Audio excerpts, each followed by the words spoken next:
iniciamos agora mais um programa Memória Viva. Hoje temos a honra de receber o professor Aécio Cândido de Souza. Eu não precisaria ler o documento produzido pela produção, mas vamos seguir a tradição, vamos ler, correndo o risco de sempre reduzir o nosso entrevistado, a pessoa que vai ser o centro da nossa conversa, porque ela é sempre muito mais do que isso. Bom, nascido em Cuité, uma cidadezinha serrana da Paraíba, Aécio possui uma forte relação com o Rio Grande do Norte. Filho de mãe potiguar e pai paraibano, mudou-se para o estado ainda na adolescência. Possui graduação em Engenharia Agronômica pela Universidade Federal Rural do Semiárido, quer dizer, hoje, Universidade Federal Rural do Semiárido, porque no tempo que a Aécio estudou era a ESAM, Escola Superior de Agricultura de Mossoró, não podemos esquecer isso. Tem mestrado em Sociologia Rural pela Universidade Federal da Paraíba e doutorado em Sociologia pela Université Laval, no Canadá. A iniciação pela literatura e pela poesia começou logo aos 10 anos de idade e aos 21 anos publicou seu primeiro livro. É autor, dentre outros, de Canto de Rua, Tempos de Verbo e Poemas Hemorrágicos. É também professor adjunto do Departamento de Ciências Sociais da Universidade do Estado do Rio Grande do Norte, aposentado desde 2003, foi pró-reitor e foi vice-reitor da mesma instituição. Bom, para essa conversa, para essa nossa roda, para brilhantar, nós temos a honra de contar com o professor Antônio Capistrano, que também já foi entrevistado no Memória Viva, né, pessoal, há algum tempo. Professor de História, ex-reitor da UERN, ex-deputado estadual, ex-prefeito de Mossoró, uma figura bastante conhecida e é uma honra tê-lo aqui. E o Davi Leite, também professor da UERN, escritor, né, pró-reitor de gestão de pessoas. Né? Então, essa será uma roda de conversa. Eu quero dizer para os nossos convidados, além do nosso convidado principal, que vocês a qualquer momento podem intervir, sintam-se completamente à vontade. Bom, Aécio, bem-vindo, é uma honra tê-lo aqui. Muito obrigado. O prazer é meu, né? O prazer de encontrá-lo, o prazer de encontrar este meio de comunicação da universidade também. Olha, nós não temos um guia tradicional para essa entrevista, mas nós geralmente costumamos fazer uma coisa meio linear, mas a gente pode subverter de vez em quando. Mas eu geralmente pergunto sobre esse momento inicial. Bom, você é de Cuité, mas estudou e teve um impacto muito grande da sua educação primeira, que ocorreu em Currais Novos. Você podia falar um pouquinho sobre esse momento aí? Com prazer. Eu sou de Cuité, né, uma cidadezinha da Paraíba. Hoje já não tão cidadezinha, né? É uma cidade mais... Tem até um campus da UFCG, Tem, né? Um campus da UFCG, sim, que veio trazer, da UFCG, veio trazer uma outra dinâmica à cidade, né? Mas é uma cidade na chã da Serra de Cuité, que é uma continuação da Serra da Borborema, né? A Serra da Borborema entrando pelo Rio Grande do Norte. Então, Cuité, essa cidade interior, que você conhece muito bem também, né? Deve lembrar em muitos aspectos a Pudi, né? Então, no tempo de menino, né? Durante a minha infância, aquela cidade pequena em que a gente conhecia todo mundo, em que se tinha uma infância sem muitos cerceamentos geográficos, digamos assim, né? Havia outro cerceamento, né? Mas ainda com liberdade de ir para a lagoa tomar banho, ir para rio, ir para açude,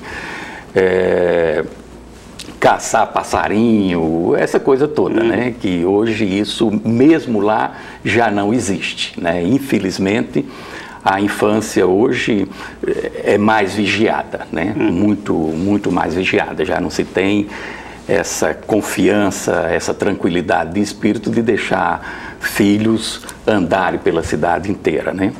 Então, essa era um pouco a Cuité da minha época, né? Uma coisa interessante que teve uma importância muito grande para mim era a feira. A feira e os circos. Né? E que hoje a Feira de Cuité se mantém com uma característica muito dela, porque eu não vejo isso, e mesmo em cidades maiores do que Cuité até, eu não vejo essa característica na feira, é de a feira durar até 7h30, 8 horas da noite. Olha só.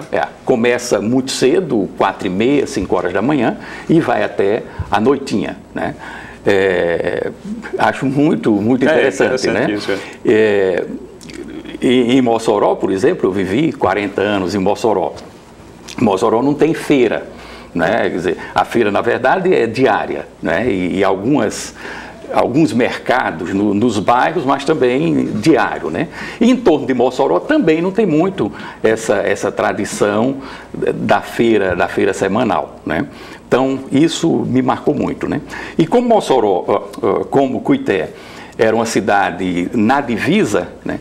Então havia uma relação com o Rio Grande do Norte, né? Muito forte. Daí... Inclusive seus pais, porque sua mãe é do Rio Grande do Norte. Exatamente. E seu pai que é paraibano. Mamãe é do Rio Grande, né? Como se chamava, né? E meu pai de Cuité. Isso, mamãe morava, o sítio em que mamãe morava, São Domingos, aí uns 10, 11 quilômetros da cidade, né? Mas mamãe era de uma família muito católica, a minha avó muito católica, meu avô era uma das poucas pessoas letradas na região, então assinava um jornal, que era um jornal da Paraíba, que chegava com semanas de atraso, né? Mas ele assinava esse jornal. E era membro do júri também, né? Do júri popular. E isso fazia com que ele tivesse aí pelo menos mais de uma centena de afilhados, né? E, apesar de ser um pequeno proprietário, acho que a propriedade não passava de uns 20 hectares, né?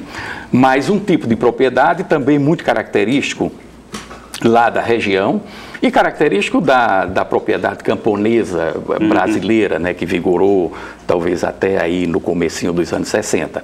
Era uma propriedade que, mesmo não sendo grande, mas produzia de tudo. Então, você tinha, como as pessoas diziam, produzia de lavra, né? Então, produzia café, produzia arroz, produzia algodão, sim, café. Se plantava café em Cuité. Né? Porque você está na serra, né?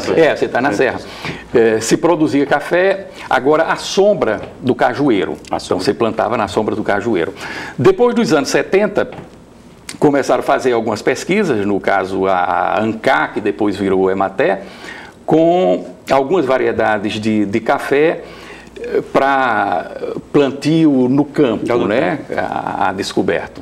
Mas aí logo em seguida veio a grande seca, né? Que durou de 79 até 84 e dizimou, né? Dizimou o início disso tudo. Hoje acho que já nem se planta mais tanto isso, né? Mas tinha então muitas culturas assim, né? E uma pequena indústria rural também, né? Que isso é interessante. Se usava para a iluminação mais refinada, né? A iluminação mais grosseira era a base de lamparina, né? De piracas, como se chama em Mossoró, que é uma lamparina mais grosseira ainda, né? Mais rústica ainda. Mas a iluminação mais refinada era as candeias. E esse óleo de candeia era fabricado em casa. Né? De carrapateira, né? Que é a mamona. Então, essa história de biodiesel hoje, né, já existia. Naquela época, já se usava o biodiesel, né? Mas uma coisa também, né? Havia um pavio grosso, chamava murrão, né? Que era a semente da carrapateira esmagada, envolta num algodão, e isso tocava fogo e produzia. Mas você sai desse universo meio mágico, camponês do interior do Nordeste, e vai para uma metrópole que é Currais Novos, né? Sim.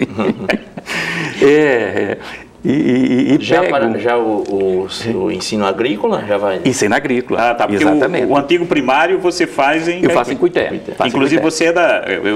Se foi o meu caso, eu sou um pouquinho mais novo que você, de fazer a 5ª série, o exame de admissão, sim, você também... fez o exame de admissão. O exame de admissão. Para Currais Novos. Para Currais Novos. Em Currais Novos havia um exame, sim, porque o colégio era pequeno, eram 4 turmas só. Eu creio, já não lembro tanto, assim, eu acho que de 30 alunos, né? Então havia um exame para admissão ao ginásio agrícola de Currais Novos, né? Mas antes, em Cuité, a gente fazia o 5º ano, né? Fazia o 5º ano, que chamava de exame de admissão. Não tinha um ginásio em Cuité, ou tinha? Tinha um ginásio particular. Particular, de ensino comercial. E tinha um outro que logo em seguida, ainda nos anos 70, comecinho dos anos 70, se transformou numa escola, no estadual. No estadual. Né? Numa escola estadual. Né? Mas público de qualidade era em Currais Novos? Era, e muito bom. Mas o primário que eu fiz também, de excelente nível. Eu tive professoras que... Sim, tem uma professora que lhe convidava a escrever, a redação. Sim, Dona Milagre. Dona Milagre, né? Que é uma coisa interessante também, né? Dona Milagres era filha de um comerciante e de um agricultor mais abastado, né? De Cuité. E as professoras tinham também um pouco esse perfil, né? Perfil. Então, as nossas professoras, né, eram a elite intelectual da cidade. Tinha um capital cultural para um capital cultural, né? Era a elite econômica, né? Mesmo que você não tivesse na cidade essa diferenciação de classe tão grande, né? Tão forte, mas elas era a elite econômica e também a elite intelectual. Então, muitas dessas meninas tinham frequentado escolas de freira, né? Então, os colégios internos, né? Mesmo que algumas não tenham concluído o curso, talvez, mas eram as pessoas que tinham viajado, eram leitoras, me lembro de todas elas como pessoas que gostavam de ler, que falavam sobre livros, né? Então, considero que fiz um primário em escola pública e muito bom. E, curiosamente, essa tradição se mantém ainda hoje. O grupo escolar, que era o Grupo Escolar Vidal de Negreiros... Se mantém em Cuité. Em Cuité, né? Em Cuité. Eu já estava em Currais Novos e voltei para Cuité, né? Mas mantém isso, né? Ainda hoje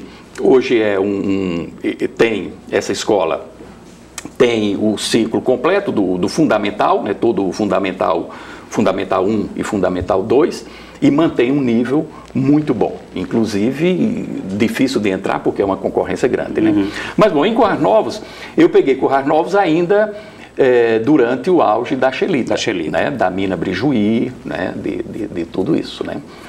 Já uma cidade realmente diferente, bem maior, né? E muito interessante. E aí, no ginásio, você tem um professor marcante, o Ausônio Técio? Ah, sim, Padre Ausônio, exatamente. Irmão de outro Ausônio Técio, de outro Técio, né? Que é Padre Técio lá de Caicó, que é uma figura bastante conhecida. Padre Ausônio, hoje eu me dou conta de que na época ele era um homem muito jovem, né? Só que a gente, quando é menino, né? Qualquer pessoa com 4 anos a mais, 5 anos a mais, é um velho, né? Mas hoje eu acredito que Padre Ausônio devia ser um rapaz de uns 26 anos, 27 anos, por aí. Eu acho que não tinha 30 anos, era um jovem padre. E ele era professor de... Era professor de português. Professor de português. Agora, muito gordo, né? Eu conheci, muito gordo. Você conheceu? Chegou a conhecer. Ele ia muito à livraria universitária, na época, né? Padre Ausônio. Grande figura. Nessa época...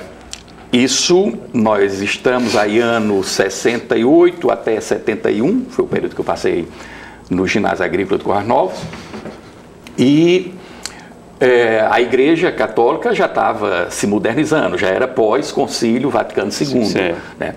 Mas ele mantinha o uso da batina, né? Então, apesar de muito jovem, mas era bem forte, né? Gordo, e sempre andava de batina, né?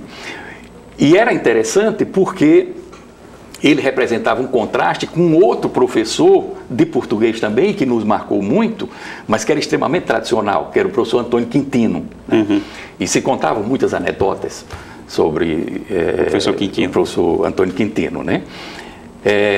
Mas Antônio Quintino mais apegado à gramática, muito mais tradicionalista nas leituras, né? E Padre Ausônio mais moderno, é quem introduziu para nós Clarice Lispector, Carlos Drummond, né? Carlos Drummond de Andrade. Então, os escritores mais modernos, né? Mais do modernismo, né? Por falar em escritores, aí nesse momento você se encanta pela literatura em Currais Novos. Ou já em Cuité você tinha tido contato com autores que até hoje ainda marcam você? Sim, em Cuité eu diria que uma iniciação. Uma iniciação. E eu lembro muito bem eu vejo isso como um início muito forte, uma biblioteca da Casa Paroquial. Certo. Havia um padre, Casa Paroquial de Cuité. De Cuité, Casa Paroquial de Cuité. Havia um padre, José Rodrigues, e na Casa Paroquial tinha jogos, né, ping-pong, gamão, essas coisas, né, dama, esse negócio, né. A gente era a coroinha, né, acólito na época se chamava, né, e tinha essa biblioteca com livros infantis, né. Então eu comecei a ler isso aí, ler esses livros infantis. Tinha um jornalzinho, que acho que o nome era esse jornalzinho, o jornalzinho me parece, e que havia muitas histórias em quadrinhos, e muita história da história universal contada em quadrinhos. Né? Então lembro que isso teve uma importância grande para mim. Mas em Quarnópolis você entra em contato com a literatura mesmo? Em Quarnópolis, sim, entro mais em contato com essa literatura. Primeiramente, os escritores que a gente tem mais acesso através das antologias, dos livros, né, dos livros didáticos, ou de antologias também, porque era comum na biblioteca do ginásio.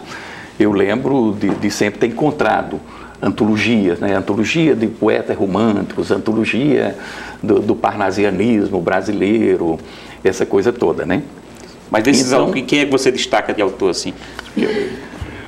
Olha, Zé Lins do Rego. Zé Lins do Rego. Zé Lins do Rego eu li muito, né, li muito nessa fase da adolescência.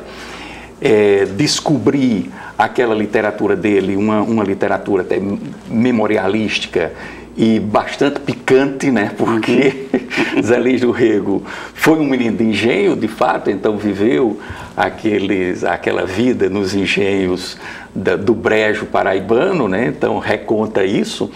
E eu, menino de uma educação muito católica, né, dentro da minha casa, jamais me lembro de se ter dito um palavrão, jamais, nem um pequeno palavrão. Nem um pequeno palavrão. Nem um pequeno palavrão. Né? E então aquela literatura, né, me chamava muita atenção, né? E Quarnópolis tinha uma questão interessante. Quarnópolis era uma cidade que tinha muitos intelectuais, né? Sim. Até Zila Mamed, Zé Bezerra Gomes, né? São figuras que marcam, eu queria propor o seguinte, eu queria que nós temos o tempo da televisão, né, que é um constrangimento da nossa conversa. Então, a gente vai fazer um pequeno intervalo e volta, e quando a gente retorna com essa conversa dessa base que contribuiu para a formação do Oeste, que é Quarnópolis, e aí já começamos também a falar de Jundiaí, de Mossoró e de tudo mais. Mas é daqui a pouco. Hoje nós estamos conversando com o professor Aécio Cândido no nosso Memória Viva. Já voltamos.